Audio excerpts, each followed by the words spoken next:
সব নারী পুরুষের সম্পর্কে প্রেম থাকে না।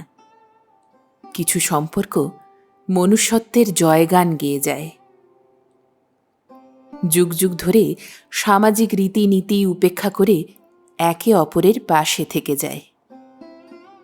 এমনই এক সম্পর্কের গল্প আজ আপনাদের শোনাব। নমস্কার, আপনারা শুনছেন গল্প একান্তে। একান্তে গল্প শোনার আদর্শ ঠিকানা।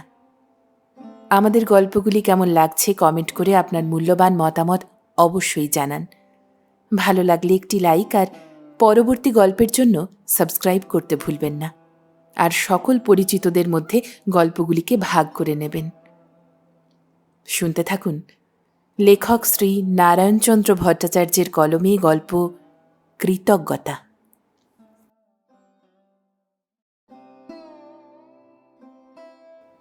ক্রোশত্রয় ব্যাপী বিস্তৃত মাঠের মধ্যস্থলে বাবলাগাছে ঘেরা ছোট গ্রামখানি। গ্রামের নাম তেঁতুল বেড়ে। 10 ঘর কৈবর্ত, 1 ঘর কুমোর, 3 ঘর চাঁড়াল এবং 2 ঘর জেলে মাত্র গ্রামের অধিবাসী। অধিবাসীরা দরিদ্র, চাষই তাহাদের উপজীবিকা। চারিদিকে জনশূন্য বিশাল প্রান্তর। মধ্যস্থলে ক্ষুদ্র অরণ্যানী সদৃশ্য এই তেঁতুল বেড়ে গ্রাম। দূর হইতে দেখিলে গ্রামখানিকে একটি ক্ষুদ্র জঙ্গল বলিয়াই বোধ হয়। গ্রামের প্রান্তভাগে মাঠের ধারে রামধন কৈবর্তের বাস। রামধনের বয়স 60 বৎসরের উপর। পূর্বে তাহার অবস্থা একটু সচ্ছল ছিল, কিন্তু উপর্যুপরি 2 বৎসর অজন্মা হওয়ায় অবস্থাটা মন্দ হইয়া পড়িয়াছে।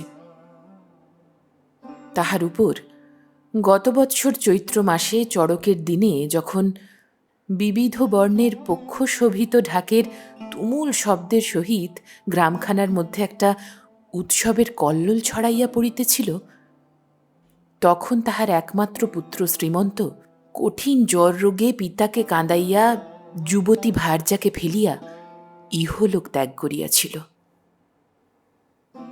নিদারুণ পুত্র শোকে রামধনের হৃদয়টা একেবারে ভাঙিয়া পড়িয়াছে। পত্নী তো বহু পূর্বেই শ্রীমন্তকে 2 বৎসরেরটি রাখিয়া পরলোক যাত্রা করিয়াছিল, কিন্তু তাহাতেও তো রামধন তত দূর কাতর হয় নাই। সে কেবল শ্রীমন্তের মুখের দিকে চাহিয়া তাহা সহ্য করিয়াছিল। হৃদয়ের সমস্ত স্নেহ শক্তি ঢালিয়া শ্রীমন্তকে বড় করিয়াছিল, তাহার বিবাহ দিয়াছিল, শূন্য গৃহে আবার সুখের সংসার পাতিয়াছিল। কিন্তু এত করিয়াও তো সে তাহা রাখিতে পারিল না।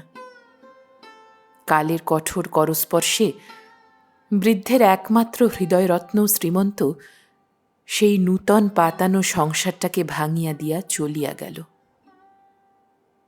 বৃদ্ধের সমস্ত আশা ভরসা উদ্যম ভাঙিয়া পড়িল। এত কষ্টের সংসারটা আবার যে শূন্য, সেই শূন্যই হইল।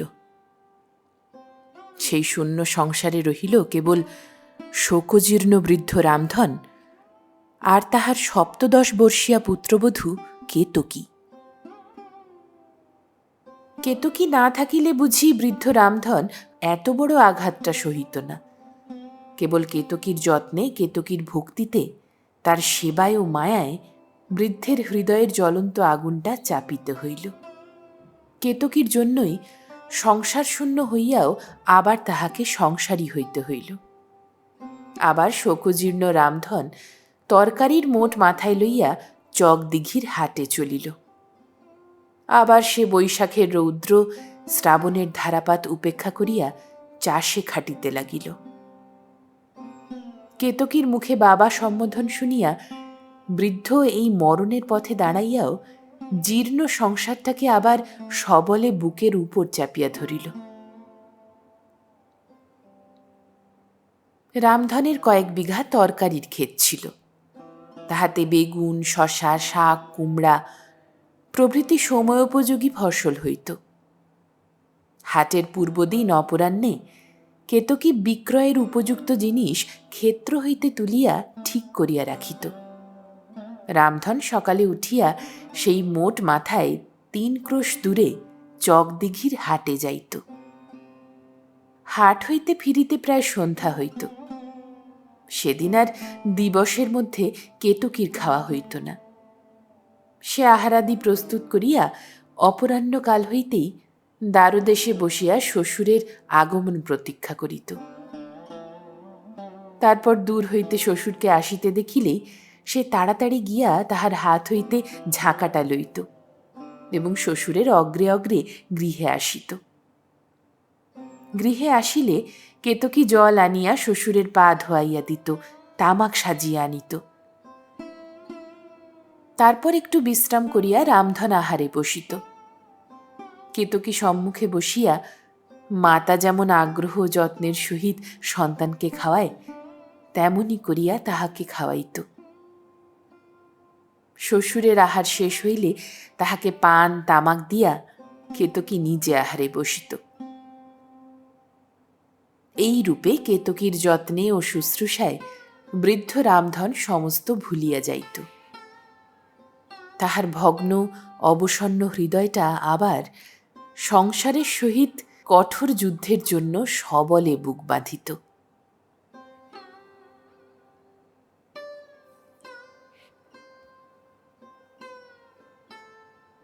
সেদিন সন্ধ্যার পূর্ব হইতেই ভয়ানক ঝড় বৃষ্টি আরম্ভ হইয়াছিল। রামধন হাটে গিয়াছিল, এই দুর্যোগেও তখনও ফিরিতে পারে নাই। সন্ধ্যার বৃষ্টিটা একটু জোরে আসিল, সঙ্গে সঙ্গে ঝড় ও শিলাবৃষ্টি হইতে লাগিল। কেতকী দ্বার রুদ্ধ করিয়া একা ঘরের ভিতর বসিয়া শ্বশুরের জন্য ভাবিতেছিল।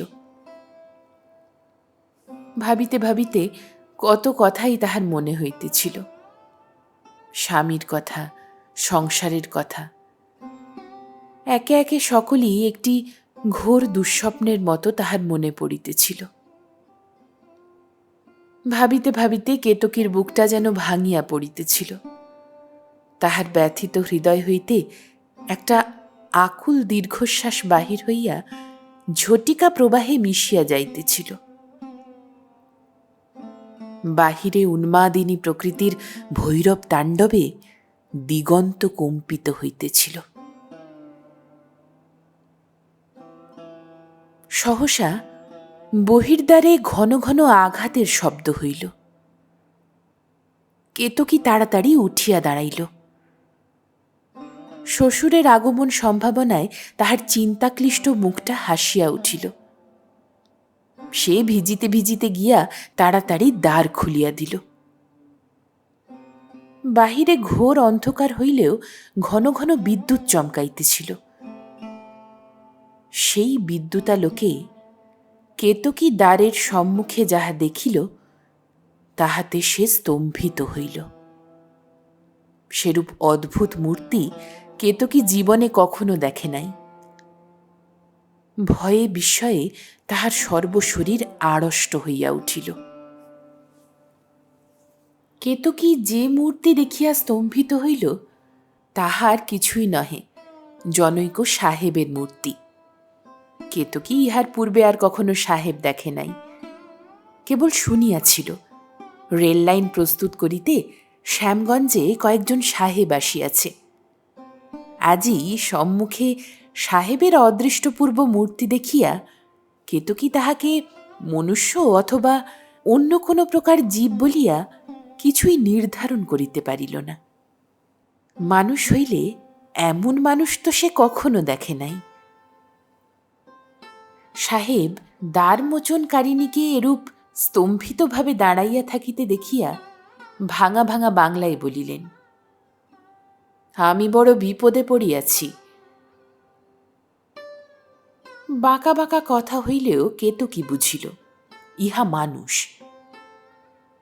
তারপর সে বিদ্যুতালোকে দেখিল মানুষটার সর্বশরীর বৃষ্টিসিক্ত, কর্দমাক্ত, শীতে কম্পমান।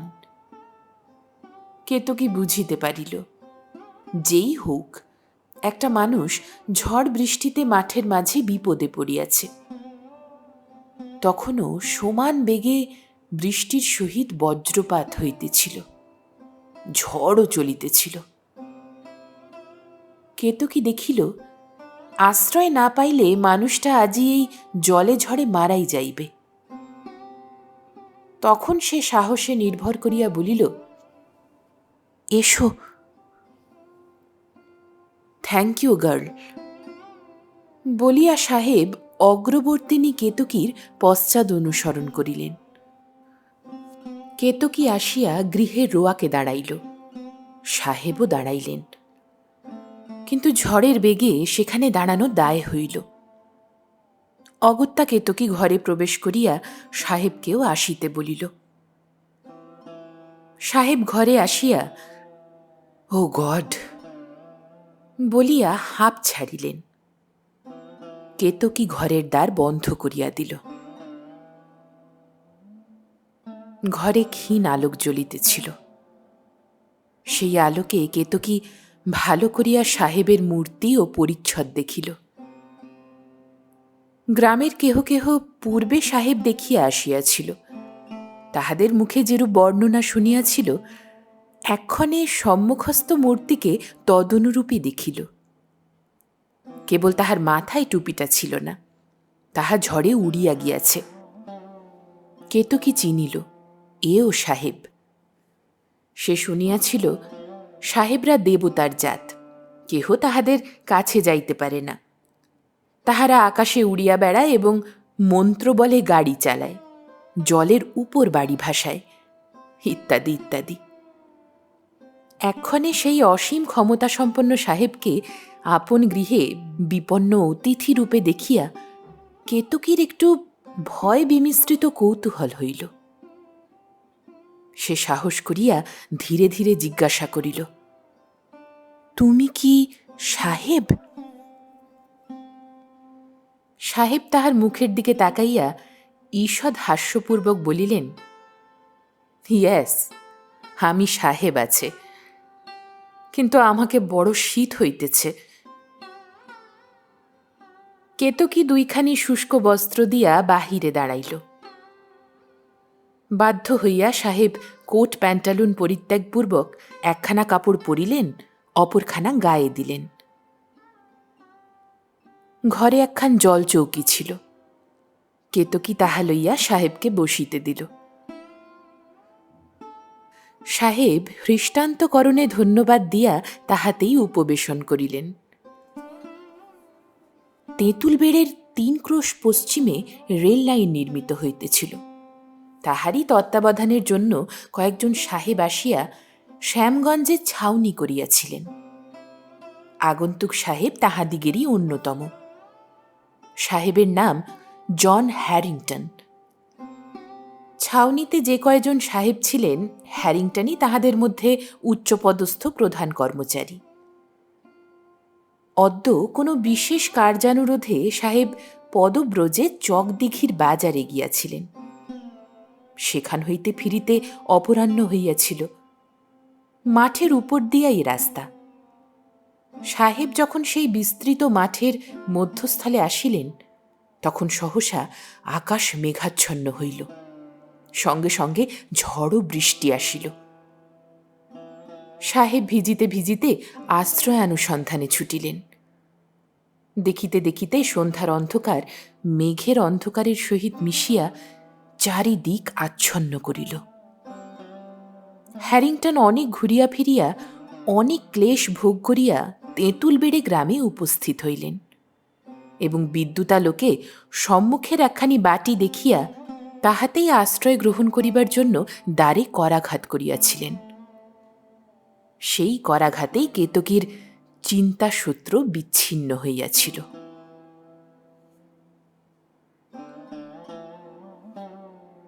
রজনীর গভীরতা বৃদ্ধির সহিত বৃষ্টির বেগও বাড়িতে লাগিল।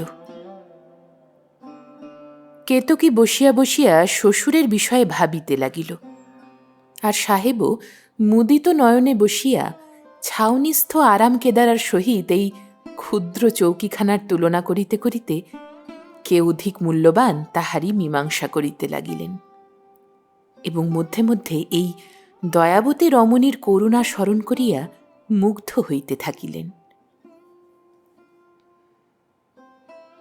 ক্রমে রাত্রি অধিক হইল। তখন কেতকী উঠিয়া জিজ্ঞাসিল, সাহেব, তুমি কি খাবে? সাহেব উত্তর দিলেন, আমি খাইব না। কেতকী বলিল, তাও কি হয়? অতিথিকে উপোস রাখতে নেই সাহেব। সে স্নেহকোমল স্বর শুনিয়া সাহেব বিস্মিত হইলেন। একজন অসভ্য পল্লীবাসিনী রমণীর হৃদয়ে যে এতটুকু করুণা, এতটুকু অতিথি বৎসলতা থাকিতে পারে, তাহা তিনি এই প্রথম দেখিলেন। কৃতজ্ঞতায় তাহার হৃদয় পূর্ণ হইয়া উঠিল। তাহার আহারেচ্ছা না থাকিলেও এই দয়াবতী রমণীর হৃদয়ে ক্ষোভ দেওয়া অসঙ্গত বিবেচনা করিয়া বলিলেন, খাইতে কি আছে? কেতকী বলিল, ভাত আছে। ঈষৎ হাস্য করিয়া সাহেব বলিলেন, আমি কখনো ভাত খাই না। কেতকী বলিল, তবে গুড় আছে, মুড়ি আছে, কলা আছে। সাহেব গুড় মুড়ি খাইলেন না, কেবল কতকটা সুপক্ক কবলই উদর স্বাদ করিলেন। কেতকীর অন্ন প্রস্তুত ছিল, কিন্তু সে কিছুই খাইল না। আহারান্তে সাহেব বসিয়া বসিয়া কেতকীকে তাহার সংসারের কথা, তাহার অবস্থার কথা প্রভৃতি জিজ্ঞাসা করিতে লাগিলেন। কেতকী একে একে ধীরে ধীরে সমস্ত কথা বলিল। তাহার সকল কথা না বুঝিলেও সাহেব ইহা বুঝিতে পারিলেন যে সে বিধবা, তাহার কেবল এক বৃদ্ধ শ্বশুর ভিন্ন আর কেহই নাই। অবস্থা বড় মন্দ।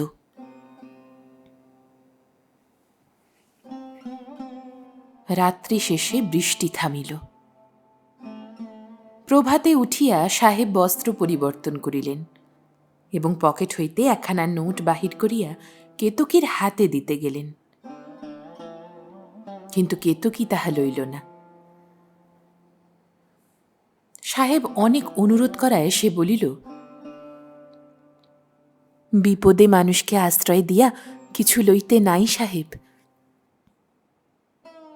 অসভ্য অশিক্ষিত নেটিভ রমণীর হৃদয় এত উচ্চ, এত লোভশূন্য দেখিয়া সাহেব আশ্চর্যান্বিত হইলেন। তিনি নোটখানি আপনার পকেটে রাখিয়া বলিলেন, তোমার নাম কি হয়? কেতকী নত বদনে আপনার নাম বলিল। সাহেব নোটবুকে নামটি লিখিয়া লইয়া বলিলেন, আমার নাম হয় জন হ্যারিংটন। কোনো প্রয়োজন হইলে বা কোনো বিপদে পড়িলে শ্যামগঞ্জে ছাউনিতে আমার নিকট যাইবে। ঘরের এদিক ওদিকে একবার পদচারণ করিয়া সাহেব প্রস্থান করিলেন। কেতকী তাহার সমস্ত নামটা মনে রাখিতে পারিল না, কেবল জন কথাটা মনে রহিল।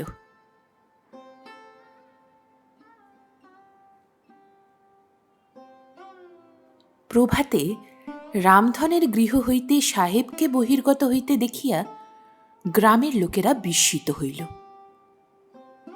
তারপর যখন তাহারা অনুসন্ধানে জানিল যে কল্ল রাত্রিতে রামধন বাটিতে ছিল না এবং সাহেবের সহিত কেতকী সমস্ত রাত্রি বাস করিয়াছে, তখন সকলেই অনায়াসে স্থির করিল যে এতদিনের পর কেতকী মরিয়াছে। সে এখন সাহেবের অনুগৃহীতা হইয়াছে। ক্ষুদ্র গ্রামে কথাটা শীঘ্রই সর্বত্র ছড়াইয়া পড়িল। সহসা নবীন আন্দোলনের হিল্লোলে চির নিস্তব্ধ গ্রামখানা যেন মুহূর্তে সজীব হইয়া উঠিল। একটু বেলা হইলে রামধন বাটিতে আসিল। কেতকী শ্বশুরের নিকট গত রাত্রিকার ঘটনা বিবৃত করিল। শুনিয়া রামধন তাহাতে এতটুকু অবিশ্বাস করিল না বা অসন্তুষ্ট হইল না, বরং বিপন্নকে আশ্রয়দানের জন্য পুত্রবধূকে প্রশংসা করিল। কিন্তু বাটির বাহির হইলেই অনেকে আসিয়া বৃদ্ধের নিকট কেতকীর দুশ্চরিত্রতার কথা প্রকাশ করিল। রামধন জ্বলিয়া উঠিল। তাহাদিগকে 2-4টা কড়া কথা শুনাইয়া দিল। তাহারা বুঝিল ভিতরে বুড়ারও যোগ আছে। সেই দিনই গ্রামের মণ্ডল শ্রীনাথ দাস রামধনকে ডাকাইয়া বলিল, কেতকীকে বাড়ি হইতে তাড়াইয়া দাও, নতুবা তোমার সহিত কেহ চলিবে না। সতী সাবিত্রী পুত্রবধূর ওপর অকারণেই দোষারোপ বৃদ্ধের সহ্য হইল না। সে রাগের মাথায় মোড়লকে 2-4টা কড়া উত্তর শুনাইয়া দিয়া সেখান হইতে চলিয়া আসিল। ইহাতে সকলেই স্থির করিল বুড়া শেষ বয়সে পুত্রবধূর উপার্জনের উপর নির্ভর করিয়াছে। সকলেই তাহার উপর চটিয়া গেল। কথাটা যখন উঠিয়াছে তখন কেতকীও তাহা শুনিল। সে বুঝিল এরূপ অবস্থায় তাহার উপর লোকের সন্দেহ হওয়াই সম্ভব। ঘৃণায় অপমানে তাহার মরিতে ইচ্ছা হইল, কিন্তু বৃদ্ধ শ্বশুরকে কাহার কাছে রাখিয়া সে মরিবে? সুতরাং কেতকীর মরা হইল না, সে কেবল কাঁদিতে লাগিল। তাহা দেখিয়া রামধন বলিল, কান্না কিসের মা? লোকের কথায় কি আসে যায়? মিথ্যা কথা সেঁচা পানি, কতক্ষণ থাকে? ভগবানকে ডাক মা। সেই দিন রাত্রিকালে শ্বশুরের জন্য শয্যা পরিষ্কার করিতে গিয়া কেতকী দেখিল শয্যার নিচে একটা আংটি। সে আংটিটা আনিয়া শ্বশুরকে দেখাইল।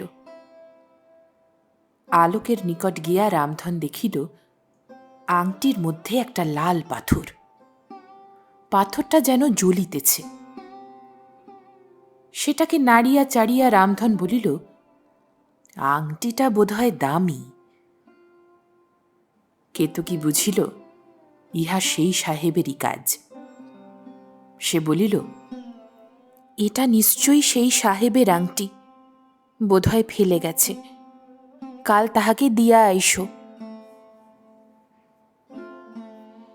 পরদিন রামধন আংটি লইয়া শ্যামগঞ্জের ছাউনিতে উপস্থিত হইল। হ্যারিংটন ছাউনির বাহিরে বসিয়াছিলেন। তিনি রামধনের নিকট সমস্ত শুনিয়া বলিলেন, আমি সেই সাহেব, কিন্তু এই আংটি আমার নহে, তোমাদের সাধুতার জন্য ঈশ্বর প্রেরিত পুরস্কার।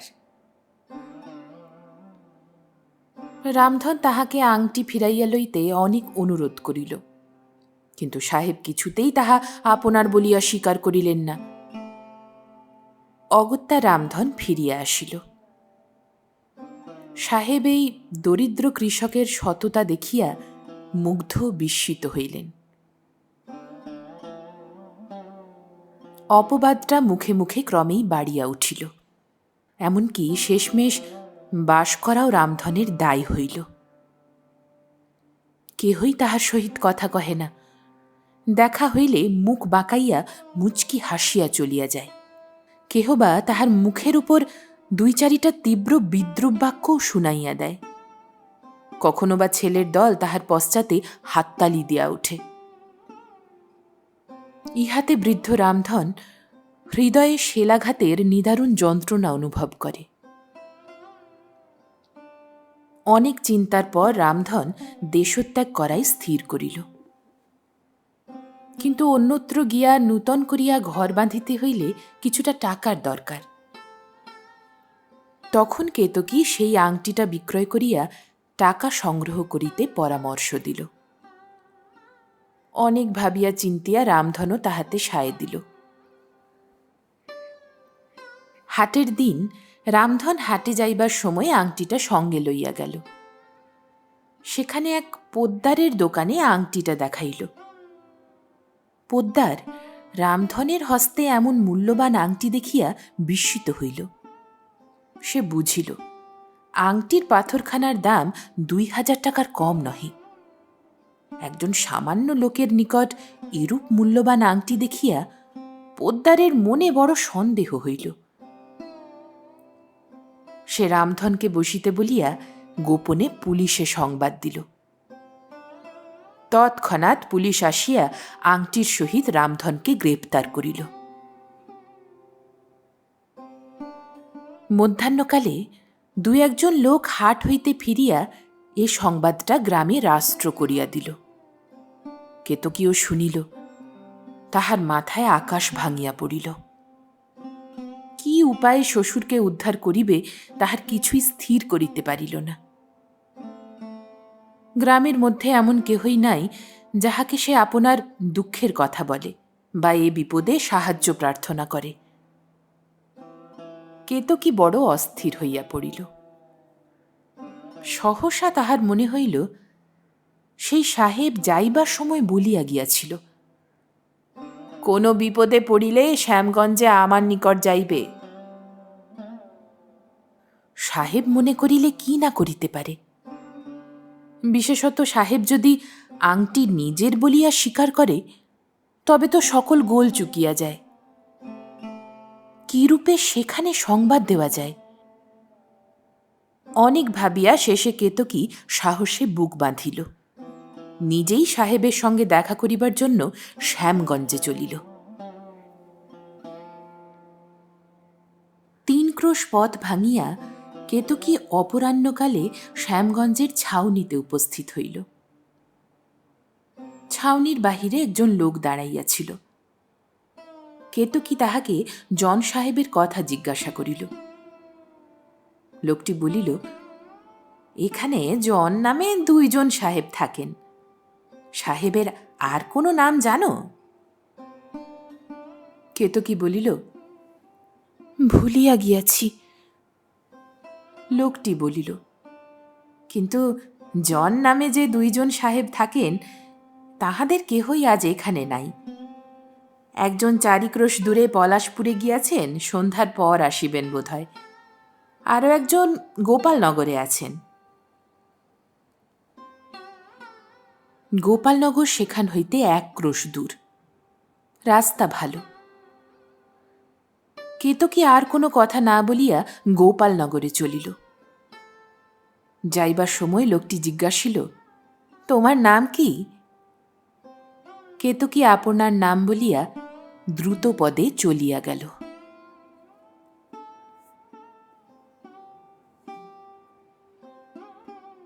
সন্ধ্যার সময় কেতকী গোপালনগরে উপস্থিত হইল এবং অনেক খুঁজিয়া মাঠের ধারে সাহেবের ক্ষুদ্র বাংলো পাইল। বাংলোর সম্মুখে একজন ভৃত্য বসিয়াছিল। কেতকী তাহাকে সংবাদ জিজ্ঞাসা করিয়া জানিল যে সাহেব বাংলোর ভিতরে আছেন।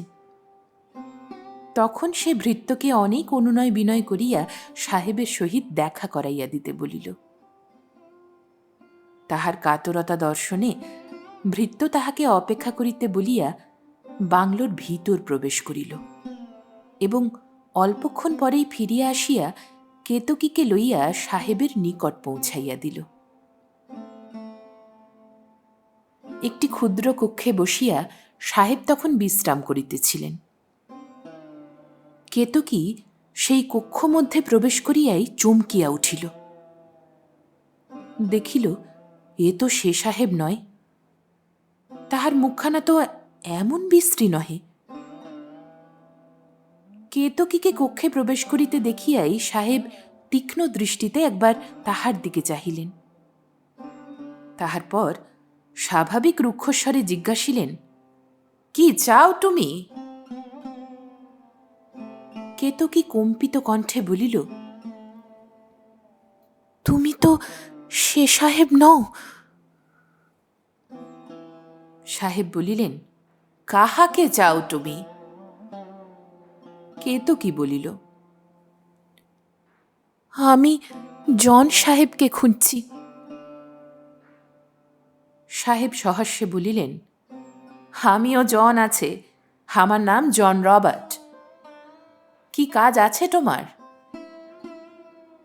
কেতকী ভাবিল, সাহেব তো বটে, মনে করিলে এ সাহেবও তো উপকার করিতে পারে। তখন সে আপনার বিপদের কথা সাহেবকে জানাইল। শুনিয়া সাহেব ঈষৎ হাস্যপূর্বক বলিলেন, ভেরি গুড, আমি তাহার উপায় করিতে পারিবে। ডর করিও না তুমি, বৈশ। সাহেব নিকটস্থ শয্যা দেখিয়া কেতকীকে তাহাতে বসিতে বলিলেন। আর অন্য আসন সেখানে ছিল না। কেতকী বলিল, না, আমাকে এখনই যাইতে হইবে। সাহেব বলিলেন, রাত্রিকালে যাইতে পারিবে না তুমি, প্রাতে উঠিয়া যাইবে। আমার শ্বশুর বিপদাপন্ন। ডোন্ট কেয়ার, আমি তাহার ভালো করিবে। সাহেব পকেট হইতে একটা চুরুট বাহির করিয়া তাহা ধরাইলেন।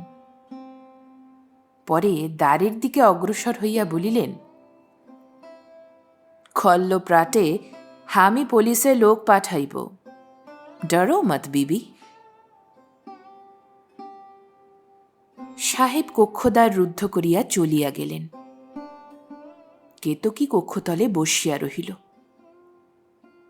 কিয়ৎক্ষণ পরে এক ভৃত্য আসিয়া আলোক দিয়া গেল। কেতকী তাহাকে বলিল, আমি বাহিরে যাব। ভৃত্য বলিল, সাহেবের হুকুম না হইলে যাইতে পারিবে না। কেতকী জিজ্ঞাসা করিল, সাহেব কোথায়? ভৃত্য কোনো উত্তর দিল না, দ্বার রুদ্ধ করিয়া চলিয়া গেল। কেতকী মনে মনে ভগবানকে ডাকিতে লাগিল। এদিকে সন্ধ্যার পরই হ্যারিংটন সাহেব শ্যামগঞ্জের ছাউনিতে ফিরিয়া আসিলেন। আসিবা মাত্র পূর্বোক্ত লোকটি তাহার নিকট কেতকীর আগমন সংবাদ জানাইল। সাহেব তাহাকে আগন্তুক স্ত্রীলোকের নাম জিজ্ঞাসিলেন। লোক বলিল, তাহার নাম কেতকী। সাহেব একবার নোটবুক খুলিয়া দেখিলেন। তাহার পর ব্যস্ততা সহ জিজ্ঞাসিলেন, সে কোন দিকে গিয়াছে? লোক বলিল, গোপালনগরে। সাহেব তৎক্ষণাৎই দুইজন ভৃত্যকে তাহারই অনুসরণ করিতে আদেশ দিয়া দ্রুত পদে গোপালনগর অভিমুখে চলিলেন। রাত্রি প্রায় 1 প্রহরের সময় দ্বার মুক্ত করিয়া রবার্ট সাহেব কক্ষ মধ্যে প্রবেশ করিলেন। তাহার চরণদ্বয় ঈষৎ চঞ্চল, স্বরটা একটু জড়িত, চক্ষুদ্বয় রক্তবর্ণ। সাহেব আসিয়াই, ও মাই ডিয়ার বলিয়া কেতকীকে ধরিতে গেলেন। কেতকী ব্যস্তভাবে উঠিয়া পশ্চাৎপদ হইল। সাহেব হো হো শব্দে হাসিয়া উঠিলেন।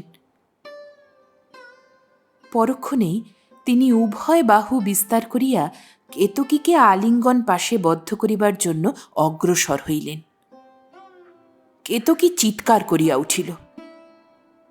সেই মুহূর্তে সহসা সশব্দে কক্ষদ্বার উন্মুক্ত হইল এবং এক ব্যক্তি বিদ্যুৎ বেগে কক্ষ মধ্যে প্রবেশ করিয়া সাহেবের পৃষ্ঠে সবলে পদাঘাত করিল।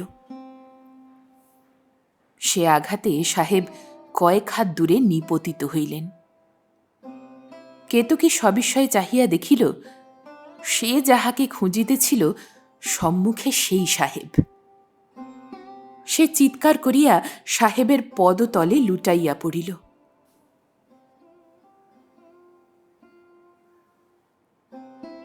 কেতকীর নিকট সমস্ত অবগত হইয়া সেই রাত্রিতেই হ্যারিংটন থানায় উপস্থিত হইলেন এবং স্বয়ং জামিন হইয়া রামধনকে মুক্ত করিয়া আনিলেন। দেশের লোকেরা দেখিয়া শুনিয়া অবাক হইল। কেতকীর সহিত সাহেবের যে একটা ঘনিষ্ঠ সম্বন্ধ জন্মিয়াছে, তাহাতে তাহাদের আর কোনোই সন্দেহ রহিল না। অপবাদটা আরও একটু বাড়িয়া উঠিল। যথাসময়ে আদালতে মোকদ্দমা উঠিল। হ্যারিংটন আদালতে উপস্থিত হইয়া আংটি আপনার বলিয়া স্বীকার করিলেন এবং তাহা তিনি যে পুরস্কার স্বরূপ রামধনকে দান করিয়াছিলেন সে কথাও বলিলেন। মোকদ্দমা ডিসমিস হইয়া গেল। আদালতের হস্ত হইতে অব্যাহতি পাইলেও কিন্তু রামধন এবার কালের হস্ত হইতে অব্যাহতি পাইল না। তাহার শোকতাপ জীর্ণ হৃদয়ে কেতকীর সম্বন্ধে এরূপ মিথ্যা অপবাদটা বড়ই আঘাত দিতেছিল। লজ্জায়, ঘৃণায়, অপমানে তাহার বুকটা ভাঙিয়া পড়িয়াছিল। ইহার উপর আবার চোর অপবাদে গ্রেপ্তার, পুলিশের হস্তে অযথা পীড়ন। বৃদ্ধের জীর্ণ বুকে এত আঘাত আর সহিল না। সে শয্যাশায়ী হইয়া পড়িল। তারপর একদিন পুত্রবধূর কোলে মাথা রাখিয়া হরিনাম করিতে করিতে বৃদ্ধ সকল জ্বালার হস্ত হইতে অব্যাহতি লাভ করিল। দুর্গম সংসার পথে কেতকী একা পড়িয়া রহিল।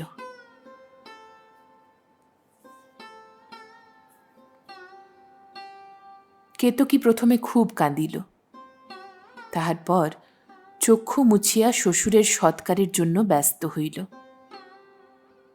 সে গ্রামের সকলের দ্বারে দ্বারে গিয়া মাথা কুটিল, কিন্তু কেহই তাহার দিকে ফিরিয়া চাহিল না। অধিকন্তু কেহ কেহ শ্লেষ করিয়া বলিল, ভাবনা কি এখনই সাহেব এসে গোড় দেবে? কেতকী অকুল পাথারে পড়িল। কেবল একজনই তাহার এই কাতরতা সহ্য করিতে পারিল না। বৃদ্ধ সদয় চাঁড়াল মনে মনে গ্রামের লোকের মুণ্ডপাত করিতে করিতে সেইখানে উপস্থিত হইল এবং কেতকীকে সাহায্য করিয়া দিল। তারপর সদয়ের উপদেশানুসারে অনেক কষ্টে দাহকার্য সম্পন্ন হইল। দাহ শেষে স্নান করিয়া কাঁদিতে কাঁদিতে কেতকী একা শূন্য গৃহে প্রবেশ করিল।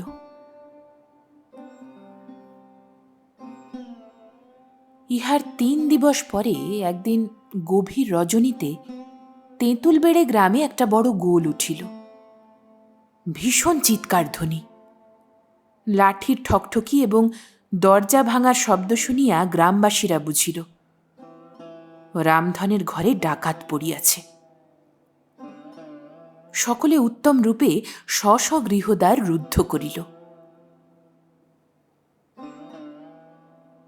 তাহার পর প্রভাতে উঠিয়া সকলেই দেখিল যে সত্য সত্যই রামধনের বাটিতে ডাকাইতি হইয়াছে,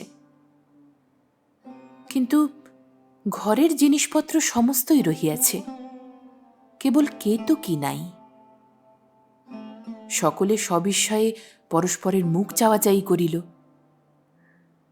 পুলিশ আসিয়া যথারীতি ডাকাতের তদন্ত আরম্ভ করিল, কিন্তু ৩-৪ দিন অতীত হইলেও ডাকাতির কোনো কিনারাই হইল না। কেতকীরও কোনো সন্ধান পাওয়া গেল না। এই অদ্ভুত ডাকাতির সংবাদ চারিদিকে রাষ্ট্র হইয়া পড়িল। হ্যারিংটন সাহেব শ্যামগঞ্জে বসিয়াই এই সংবাদ শুনিলেন। শুনিয়াই তিনি তেঁতুলবেড়ে গ্রামে উপস্থিত হইলেন। লোকের মুখে সমস্ত সংবাদ শুনিয়া তিনি বুঝিলেন যে মিস্টার রবার্ট পদাঘাতের বেদনা ভুলিতে পারে নাই, কিন্তু সে কথা প্রকাশ না করিয়া তিনি স্বয়ং গোপনে কেতকীর অনুসন্ধান করিতে লাগিলেন। ৩ দিন অনুসন্ধানের পর সাহেব শুনিলেন যে গোপালনগরের প্রান্তভাগে নদী তীরে ক্ষুদ্র জঙ্গলের মধ্যে একটা অর্ধভগ্ন মন্দির আছে। কেতকীকে সেই স্থানে আবদ্ধ করিয়া রাখা হইয়াছে। শুনিয়া মাত্র হ্যারিংটন লোকজন সহ সেই স্থানাভিমুখে ছুটিলেন। অনেক অন্বেষণ করিয়া হ্যারিংটন মধ্যাহ্নকালে সেই নদী তীরস্থ জঙ্গল ও মন্দির পাইলেন। তখন তিনি জঙ্গল ঠেলিয়া অনেক কষ্টে মন্দিরের সম্মুখে আসিলেন। মন্দিরের দ্বার উন্মুক্ত ছিল। সেই মুক্ত দ্বার পথে সাহেব যাহা দেখিলেন তাহাতে তিনি শিহরিয়া উঠিলেন। দেখিলেন সেই মন্দিরের একদিকে ভিত্তিগাত্রে পৃষ্ঠ সংলগ্ন করিয়া আড়ষ্টভাবে কেতকী দাঁড়াইয়া আছে। তাহার সম্মুখে 2-3 হাত দূরে রবার্ট সাহেব তাহার বক্ষ লক্ষ্য করিয়া পিস্তল হস্তে দণ্ডায়মান। রবার্ট বলিতেছে, হয় সম্মত হও, নতুবা এখনই গুলি করিব। হ্যারিংটন লাফাইয়া মন্দিরের দ্বার সমীপে উপস্থিত হইলেন। সে শব্দে চমকিত হইয়া রবার্ট একবার ঘৃণার চোখে তাহার দিকে ফিরিয়া চাহিল। মুহূর্ত পরেই তাহার হস্তস্থিত পিস্তল গর্জিয়া উঠিল, কিন্তু তাহার পূর্বেই হ্যারিংটন লাফাইয়া উভয়ের মধ্যস্থলে পিস্তলের সম্মুখে বুক পাতিয়া দাঁড়াইলেন। গুলি তাহার স্কন্ধ ভেদ করিয়া চলিয়া গেল। হ্যারিংটন সেই স্থানে লুটাইয়া পড়িলেন। সঙ্গে সঙ্গে তাহার অনুচরগণ ছুটিয়া আসিল। তৎক্ষণাৎ রবার্ট পিস্তল ঘুরাইয়া আপনার ললাট লক্ষ্য করিল। আবার ভীম শব্দে মন্দির জঙ্গল প্রতিধ্বনিত করিয়া পিস্তল গর্জিয়া উঠিল। শব্দের সহিত রবার্টের প্রাণহীন দেহ হ্যারিংটনের পার্শ্বে পতিত হইল। হ্যারিংটন তখনও সংজ্ঞাহীন। অনুচরগণ ধরাধরি করিয়া তাহার সংজ্ঞাশূন্য দেহ গোপালনগরের কুঠিতে লইয়া গেল। ডাক্তার আসিয়া হ্যারিংটনের স্কন্ধ হইতে গুলি বাহির করিয়া দিলেন। ঔষধ দ্বারা রক্তস্রাব বন্ধ করিলেন। সন্ধ্যার পর হ্যারিংটনের চৈতন্য হইল। তিনি কেতকীকে দেখিতে চাহিলেন। সে তখন কাঁদিতেছিল। গণ্ড বক্ষ প্লাবিত করিয়া অশ্রু প্রবাহ ছুটিতেছিল। সাহেবেরও চক্ষু সজল। কেতকী কাঁদিতে কাঁদিতে বলিল, সাহেব, আমার জন্য তুমি প্রাণ দিলে? সাহেবের মুখে হাস্যরেখা বিভাসিত হইল। তিনি ক্ষীণ স্বরে বলিলেন, আমি অতিশয় আনন্দিত হইব যদি তোমার কথা সত্য হয়। তুমি একদিন মৃত্যুর মুখ হইতে আমাকে বাঁচাইয়াছিলে। কেতকী বলিল, আমি তো বাঁচাই নাই সাহেব, আমি তো আমার কর্তব্য করিয়াছিলাম। হ্যারিংটন বলিলেন, তুমি তোমার কর্তব্য করিয়াছিলে, কিন্তু আমি আমার কর্তব্য পালন না করিয়া ঈশ্বরের নিকট অপরাধী হইয়াছি। আমি জানিয়াছি আমাকে আশ্রয় দিয়া তোমাকে অনেক কষ্ট ভোগ করিতে হইয়াছে, কিন্তু আমি তোমায় কিছুই করিতে পারি নাই। ওহ দয়াময় ঈশ্বর, কেবল প্রাণ দিয়া কি আমি তোমার নিকট মার্জনা পাইব? হ্যারিংটন আর কিছু বলিতে পারিলেন না। তিনি আবার সংজ্ঞাহীন হইয়া পড়িলেন। ক্ষতস্থান হইতে আবারও রক্ত ছুটিতে লাগিল। ডাক্তার আসিয়া বলিলেন, বাঁচিবার আশা নাই। পরদিন মধ্যাহ্নকালে হ্যারিংটনের আরও একবার চৈতন্য হইল। তিনি কেতকীকে ডাকিলেন। কেতকী কাঁদিতে কাঁদিতে তাহার সম্মুখে আসিল। সাহেবের নিকট প্রায় 10,000 টাকা ছিল। তিনি তাহার অর্ধাংশ কেতকীকে দান করিলেন, অপরার্ধ ভৃত্যগণের মধ্যে বণ্টন করিয়া দিলেন। তাহার পর যিশুর পবিত্র নাম স্মরণ করিতে করিতে হ্যারিংটন চিরনিদ্রিত হইলেন। কেতকী সেই 5,000 টাকা দিয়া মাঠের মধ্যে এক সুবৃহৎ দীর্ঘিকা খনন করাইল। দীর্ঘিকার নাম রাখিল সাহেব দিঘি। তারপর কেতকী কোথায় গেল তাহা কেহ জানে না, কিন্তু সেই বিশাল দীর্ঘিকা আজও শত শত তৃষ্ণাতুর পথিককে সুশীতল বাড়ি রাশি দান করিতে করিতে কৃতজ্ঞতার মহীয়সী কীর্তি ঘোষণা করিতেছে।